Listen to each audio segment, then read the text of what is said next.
Welcome to the AI for Career Success video overview by Curt Robbins, where we help you get smarter than your competition. Today, we are examining a rather fascinating event, a high-stakes tournament where the world's leading AI models competed in a massive game of poker and a complex game of social deduction. The analysis we're presenting today is a summary of a detailed one-hour interview with John Schultz, a research engineer at Google DeepMind. This interview was featured on the Win-Win with Liv Boeree YouTube channel. Our goal here is to distill the key insights from that lengthy discussion to teach you more in less time. At the core of our analysis is a massive experiment known as the AI game arena. Here, the world's most advanced large language models were pitted against one another in well over 900,000 hands of poker. The sheer scale of this is unprecedented, and it provides a statistically significant sample for some truly interesting analysis. So, here's our agenda. We'll begin with an overview of the AI game arena itself, and then we'll explore the critical distinction between general and specialized AI. From there, we'll delve into the specifics of the poker and werewolf experiments, discuss the key findings and their limitations, and conclude with the implications for the future of AI benchmarking. So, what exactly is the AI game arena? Well, it's a collaborative project between Google DeepMind and Kaggle. It was specifically designed to create a new, robust benchmark for evaluating these frontier AI models by testing their capabilities in classic, strategically complex games. The competition involved 10 distinct large language models, including many of the major players you'd recognize, like Gemini, Claude, and ChatGPT. As we mentioned, they played over 900,000 hands of heads-up poker and also participated in more than 37,000 games of werewolf. So it's clear the results are grounded in a substantial data set. This brings up a rather pertinent question. Why would you test a general-purpose chatbot on a game as specific and complex as poker? The answer really gets to the heart of a fundamental distinction within the field of artificial intelligence. You can think of it like this. A specialized AI, such as the famous chess-playing computer Deep Blue, is a master of a single domain. It's brilliant at chess, but it's incapable of performing any other task. In stark contrast, the general-purpose LLMs in this tournament are designed to be versatile, with the long-term objective of achieving what's known as artificial general intelligence, or AGI. As John Schultz articulates, this experiment isn't really about creating the world's best poker-playing AI. It's about measuring our progress toward AGI. The underlying premise is that a truly general intelligence ought to be able to perform reasonably well across a broad spectrum of complex tasks, and games serve as an excellent test for that kind of capability.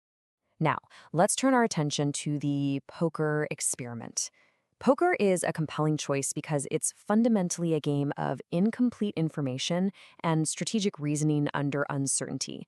This presents a completely different kind of challenge from a game like chess, where all information is perfectly visible to both players. The researchers were quite deliberate in how they structured the prompts for the models. They didn't simply instruct the AIs to play poker.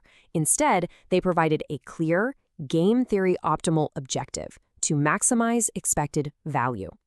The models were also required to articulate their reasoning and were given context from the last 100 hands to see if they could adapt to their opponent's playstyle. Poker, however, was only one half of the equation.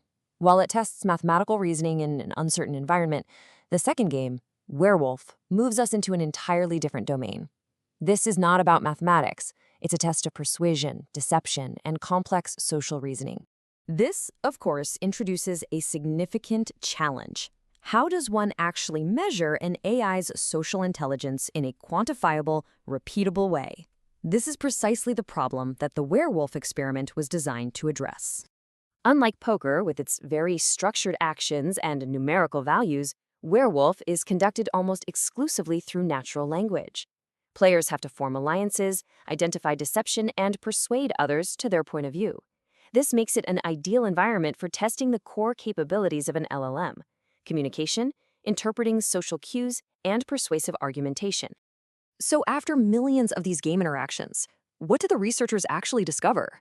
Well, the results were quite nuanced, revealing both fascinating emergent behaviors and some surprising, very fundamental weaknesses in today's most sophisticated AI models. One of the most unexpected findings was that the models developed distinct playing styles. For instance, the Grok model exhibited a hyper-aggressive, almost reckless strategy, whereas Claude Opus was extremely passive and cautious. It's important to note that these personalities were not explicitly programmed. They emerged organically from the gameplay itself. But perhaps the most peculiar finding was a strange and consistent error made by multiple AI models. They seemed unable to correctly identify poker flushes. This wasn't an isolated glitch, it was a recurring issue observed across several different models. The models would frequently behave as if they held a completed 5-card flush, when in reality, they only had a 4-card flush draw. John Schultz hypothesizes that this may not be a failure of logic, but rather what he calls a failure of perception. The error might originate at a more fundamental level, related to how the AI processes input data through tokenization. In essence, the AI might be misperceiving the basic facts of the game state. This is significant because if an AI cannot reliably perceive a simple set of facts, any reasoning built upon that perception is inherently flawed. This research extends beyond simply determining which AI is the best poker player. It points toward the future of how we will test and improve artificial intelligence, a future that might need to look beyond pure competition. According to Schultz, games provide an excellent benchmark because they are dynamic and resistant to what's called training data saturation. An AI cannot simply memorize a static dataset to win. The immense combinatorial complexity of these games forces the AI to genuinely generalize and adapt, rather than just recalling information. And this insight leads to the next major challenge. Schultz expresses a hope to see a shift away from purely competitive zero-sum games. The future of benchmarking, he suggests, lies in designing scenarios that test and encourage cooperation, where models are incentivized to find win-win outcomes. This leaves us with a critical question for the future development of artificial intelligence. We've seen that AI is becoming increasingly proficient at competition, but can we engineer it to become just as proficient, if not more so, at cooperation? The AI for Career Success video overview teaches you more in less time. Subscribe today. Thank you for watching. This is where we teach you AI and help you get smarter than your competition.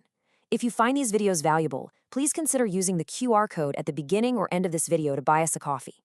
We encourage you to subscribe to the AI for Career Success YouTube channel, and please like, comment, and share our content to help us reach a wider audience.